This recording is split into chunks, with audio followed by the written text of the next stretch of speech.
breaks the bow and shatters the spear. Gentleness reigns when God is near. God is our refuge and strength, the one on whom we depend.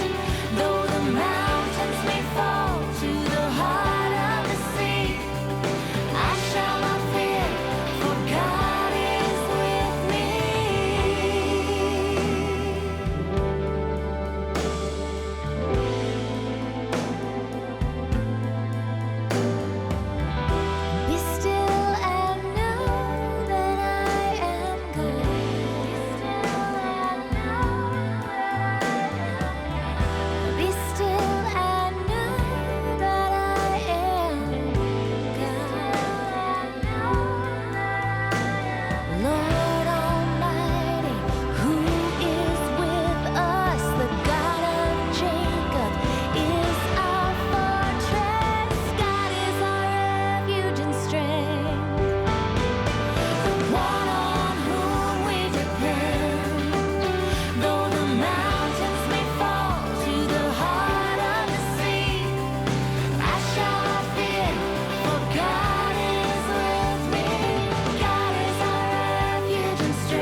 roads that are still untraveled.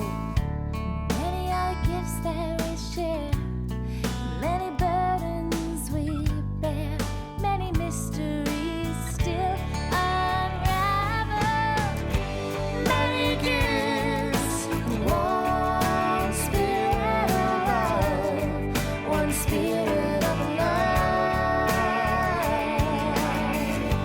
Many gifts, one spirit of love, one spirit of love. Some will be the teachers of life, some the preachers of love, some the fathers and some the mothers. Some will be the ones who will care, some will listen and share, serving God as they serve each other. Many gifts, one spirit of love, one spirit of love. Many gifts, one spirit of love, one spirit of love. Living as the body of Christ and the heart of the earth and the hands that will break new ground. Celebrate the gifts from within. Now it's time to begin. God's people turn this world around now. Many gifts, one spirit of love, one spirit of love. Many gifts, one spirit of love, one spirit of love. Many gifts, one spirit of love, one spirit of love. Yeah. Yeah.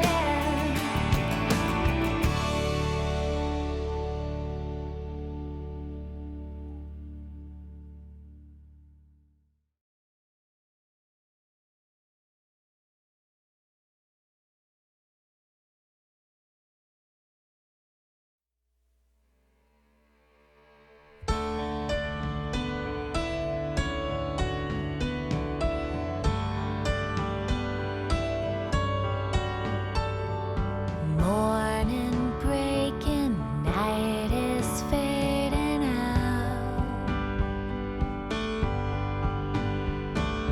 Day and evening find their common ground. You see it your way and I see it mine. This is where we see things eye to eye. In the moment where the light meets night, we'll be standing side by side. It doesn't matter if you're left or right, if we're both on the side of love, on the side of love, on the side of love.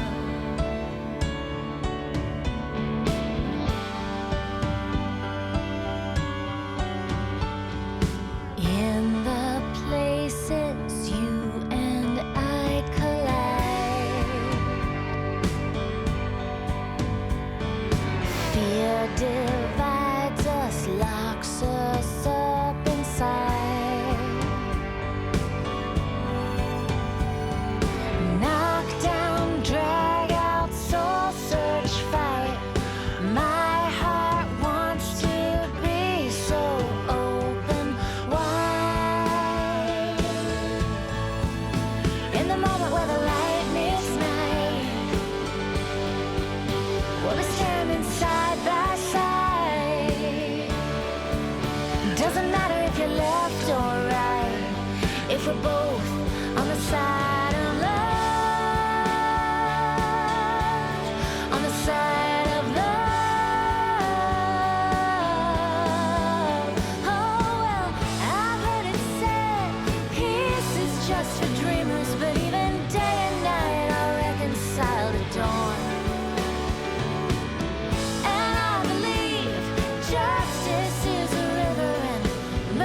we'll be standing side by side.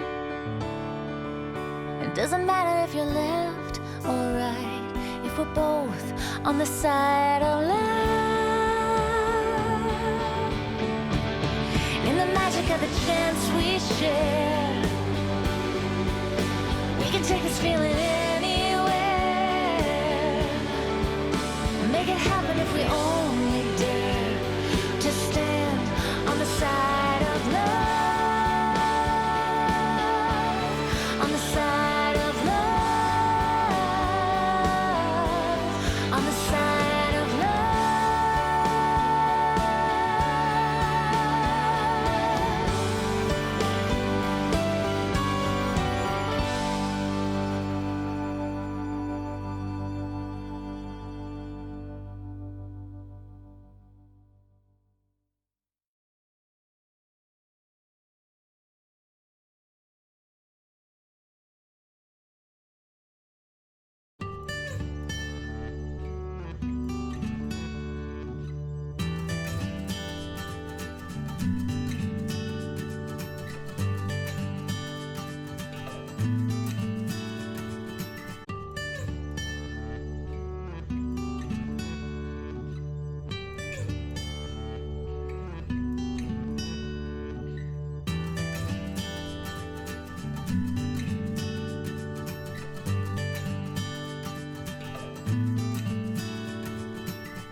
Good evening, Kentucky disciples and other guests. Welcome to this workshop for the Regional Assembly 2020. My name is Reverend Dean Bucalos, and I will be the moderator of tonight's workshop on the proposed pro-reconciliation, anti-racism training that will be required for standing for all members of Kentucky's clergy. I'm the facilitator of the Kentucky Region's pro-reconciliation anti-racism ministry team, a team composed of both clergy and lay members of the Christian Church Disciples of Christ in Kentucky from across the region. Our reconciliation team has gathered for a number of years, seeking to develop ways that our churches and the Kentucky region can become a pro-reconciling and anti-racism church. The call to do this could not be more urgent at a time such as this.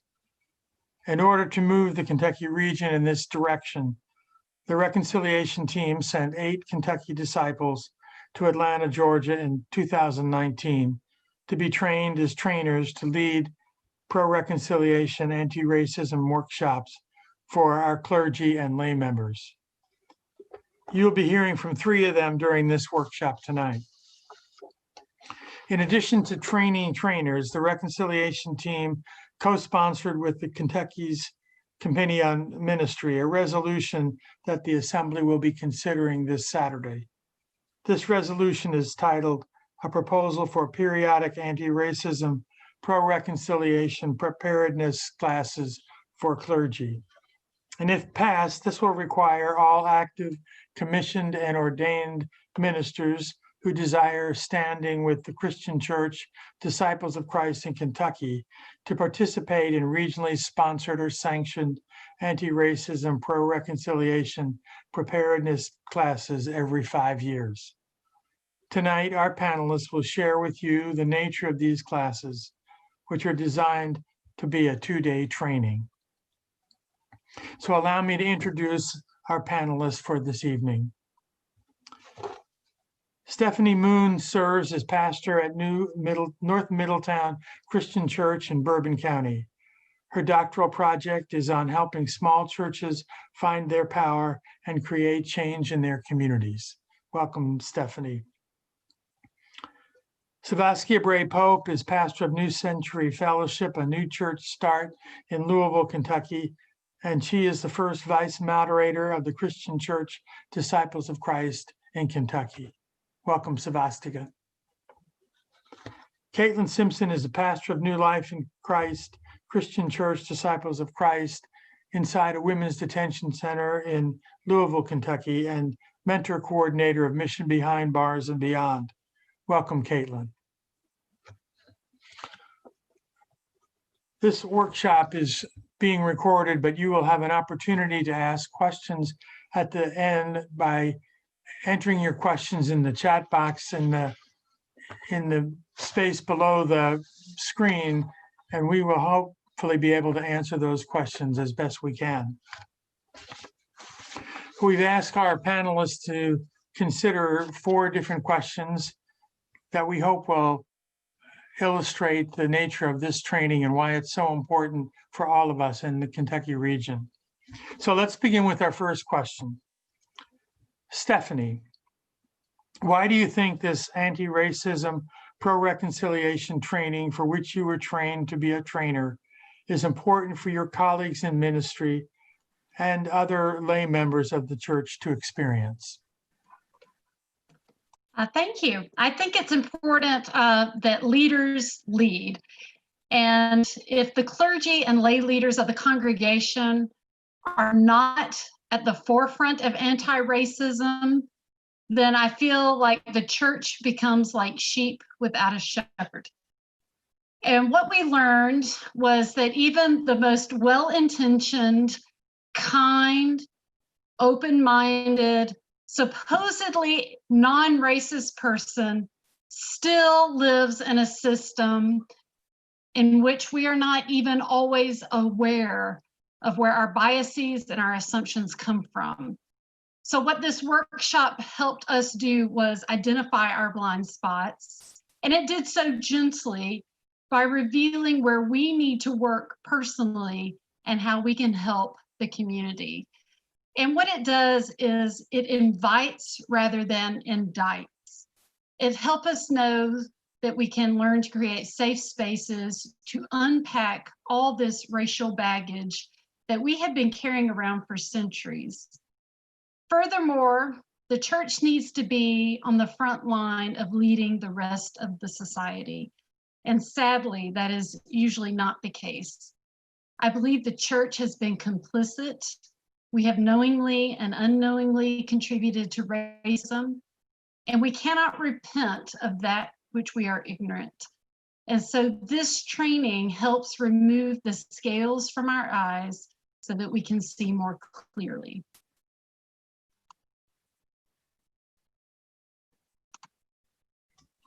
Thank you. Syvoskia, same question for you. Thank you very much, Dean, and thank you for inviting me to share with you on this panel today. And so I think it's important that we can collectively embrace the mission within the general church, and as is to support anti-racism and pro-reconciliation and to become part of dismantling the system of racism and these oppression systems. I also believe that, it's going to have to change the narrative of misleading and inaccurate information about different groups and how we think about different groups that we come together with daily, whether that's in the church, whether that's in the workplace, wherever we may find ourselves, as sometimes we develop these implicit biases. I also think that we can rid ourselves from that color blindness. Color blindness, not understanding our own racial prejudice, how racial white privilege and structures of racism and what that has done to the entire country for years.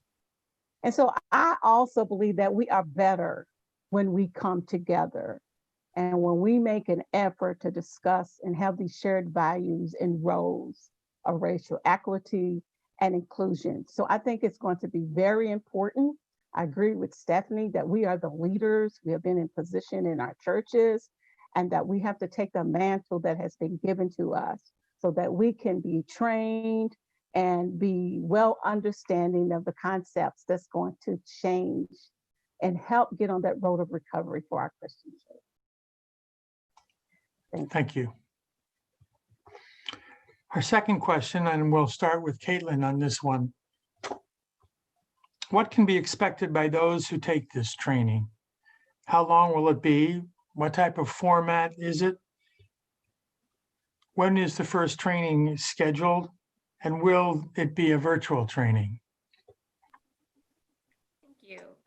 So I think the primary expectation for this training is to come and have a training that can meet you where you are. It's designed to provide a starting point for those conversations. There are some people who have had lots of conversations around anti-racism and pro-reconciliation. And so this training can serve as another stepping stone, another way to gather tools to continue those conversations. But in like manner, for those who have yet to have the opportunity to have these types of conversations, it's a starting point. It's an opportunity to start listening and learning and using the tools provided in the training to be able to go back and with churches and congregations and board teams to start to have those really crucial conversations.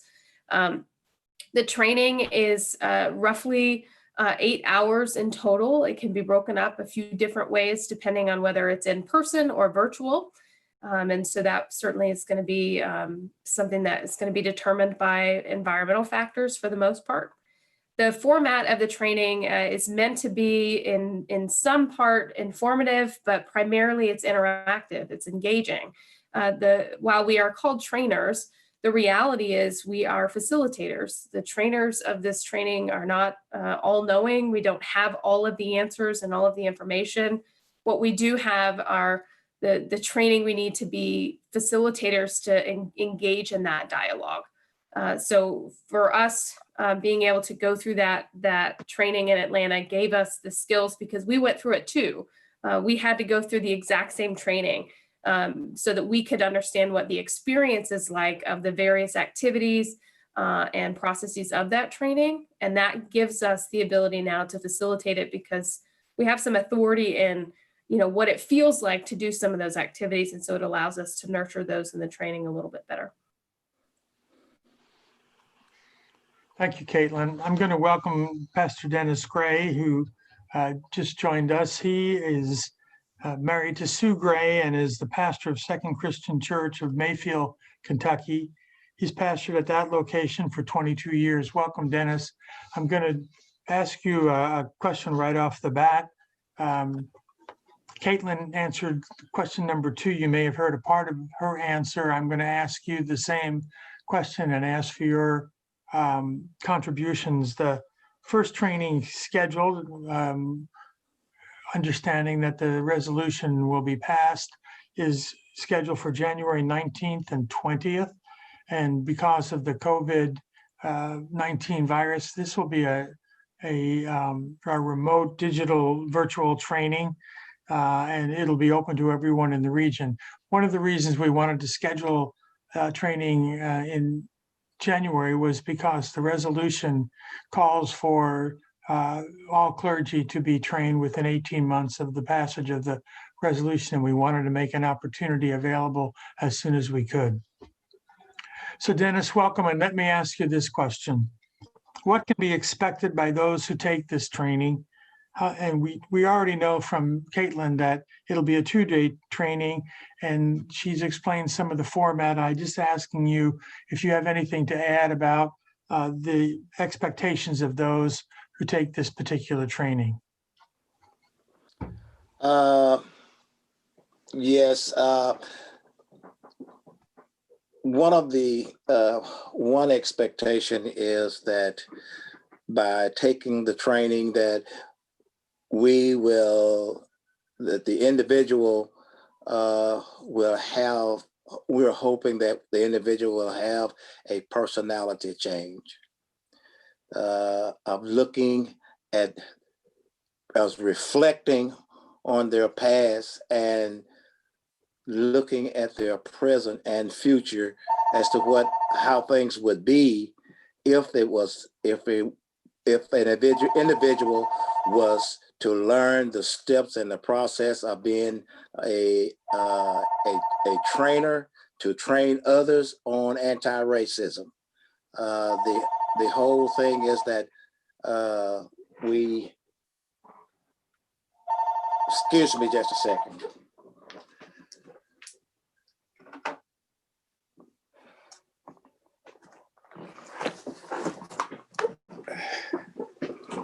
The idea that I believe that we're looking for is to change people's, and then those who we train to change their outlook of how they view someone else, and especially in viewing another race.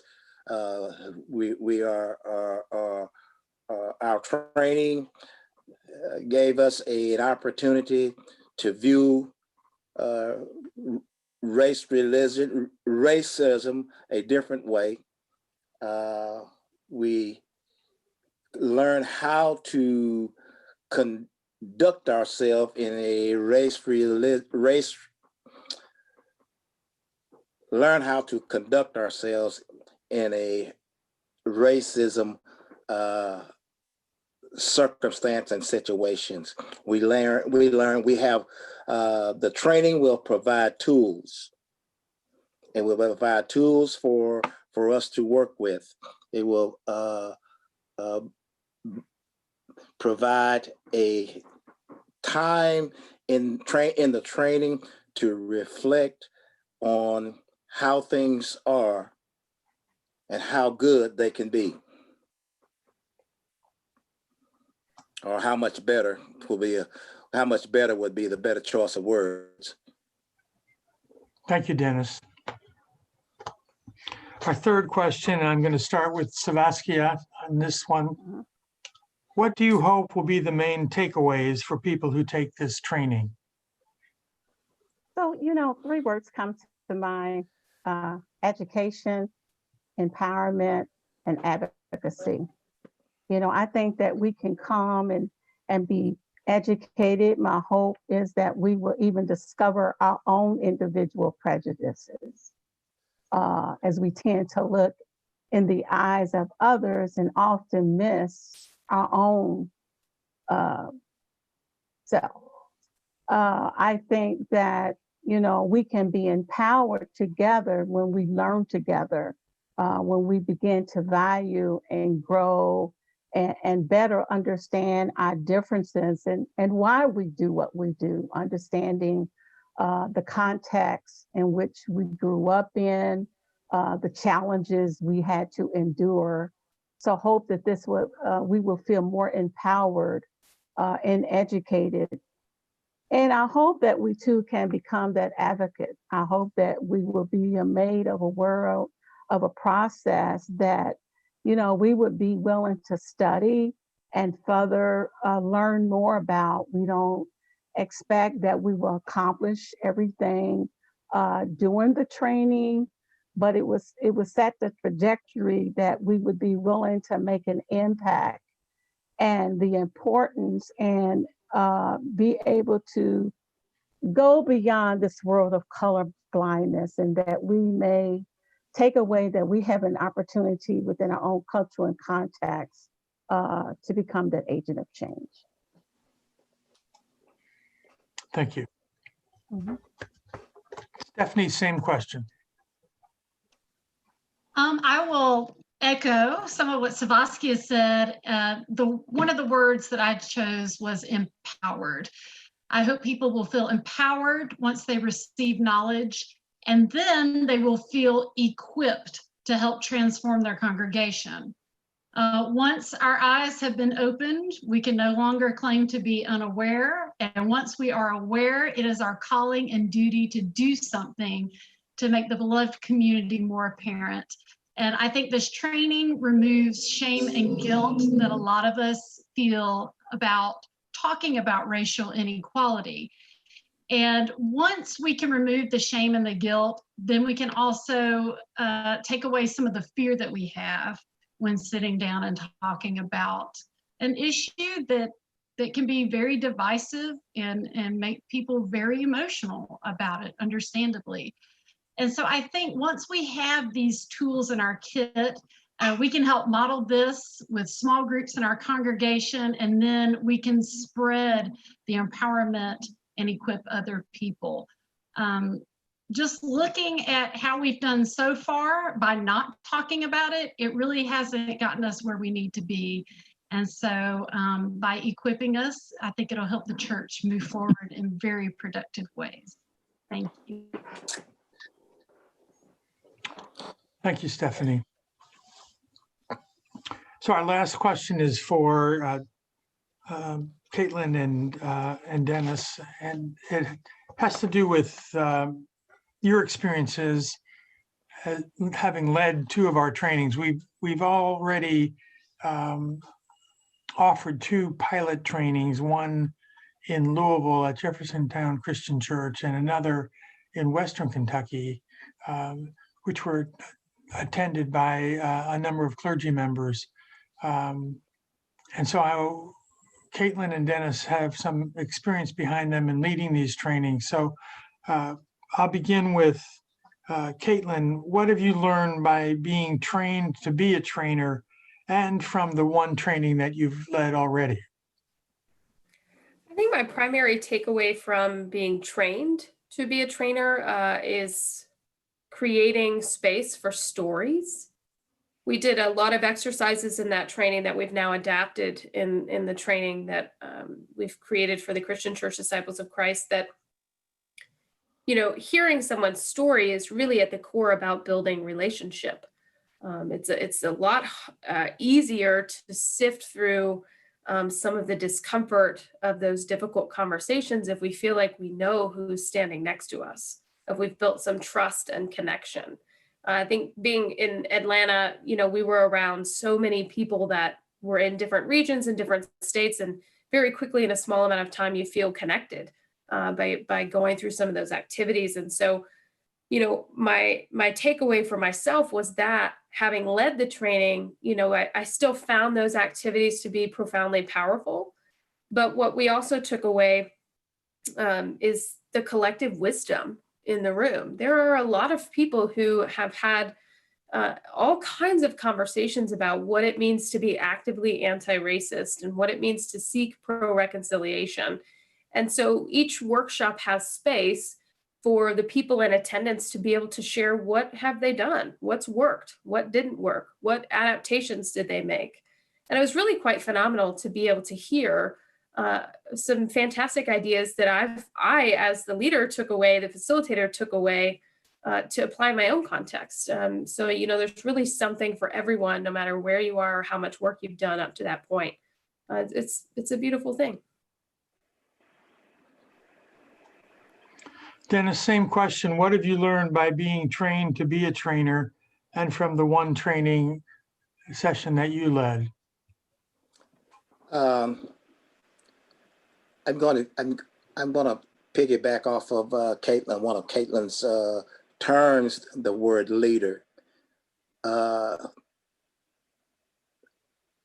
be a leader, you have to experience what you're training. There was a Zoom meeting last week that I took part in. Actually, it come from the National Convocation, and the theme was love is an action word. And so what I'm saying is you'll have to love what you're doing, and you'll have to love the changes that have occurred in you. And then you'll have to love being able to train someone else that they can relate or they can experience what the leader is experiencing. And the only way you can do that is you have to have it ingested inside of you as a trainer, being willing and gladly training someone who wants to be trained. My perception of being in Atlanta was the fact that I wanted to go there and learn what they had to offer. And if you are not wanting it, it's not going to be any benefit to you. Thank you, Dennis. I'm going to ask the four of you if you have anything that you'd like to add at this time, that either from a question that you didn't answer, or add anything to one of the questions that you did answer.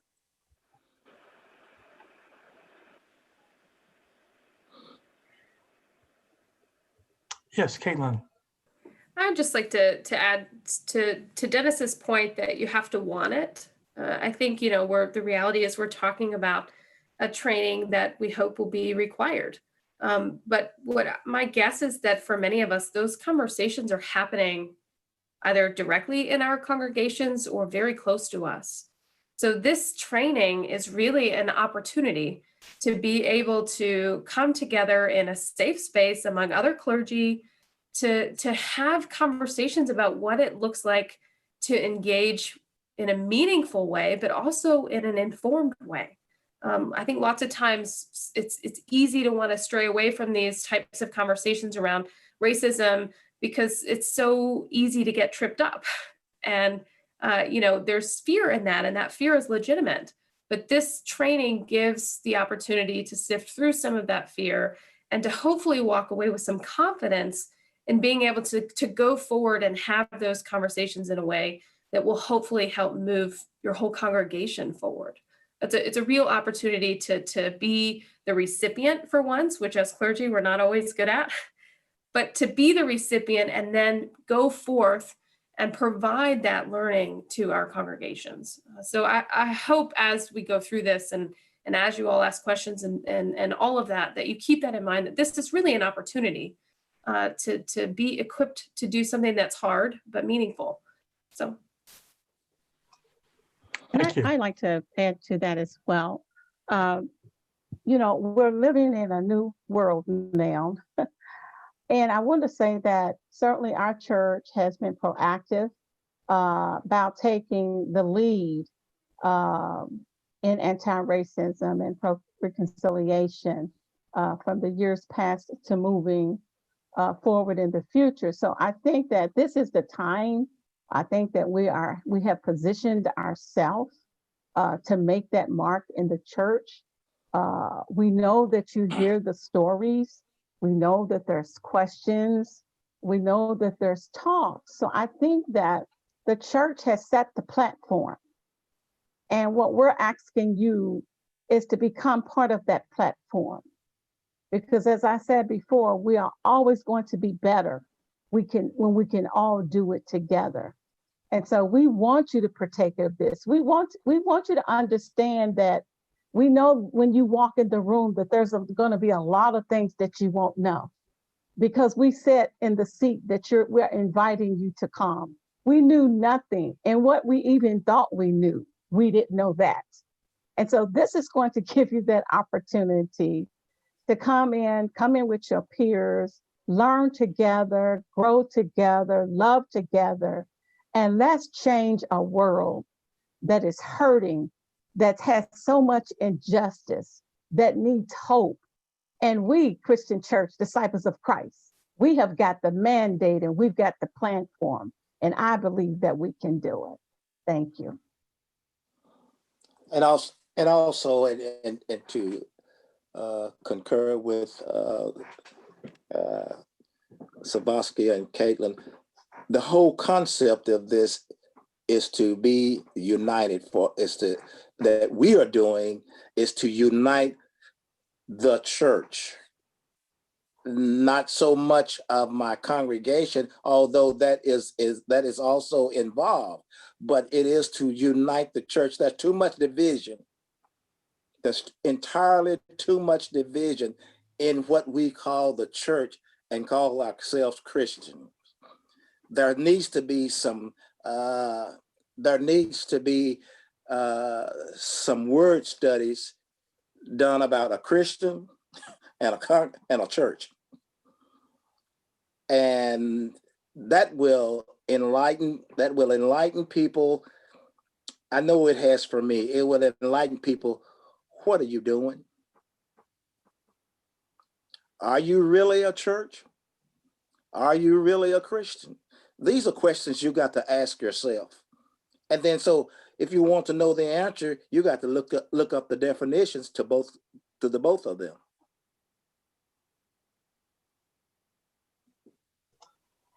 Thank you, Dennis. Welcome. Well, I want to thank all of the panelists this evening for their contributions and their willingness to be trained as trainers for this important aspect of the life of our church. The resolution is going to be presented on Saturday afternoon during the business session. So I want to encourage everyone to attend that and consider prayerfully the resolution as presented. Hopefully this workshop has given you an idea of what that training is going to be like that's expected of all of our clergy. We have some excellent trainers. In addition to the 4 who are here, we have another training team ready to begin training as well. And then look toward the dates of January 19th and 20th to participate in the virtual training that will be presented as well. So I want to thank everyone. If you have questions, please put them in the chat box and we will try to answer those as best as we can. Thank you again and good evening.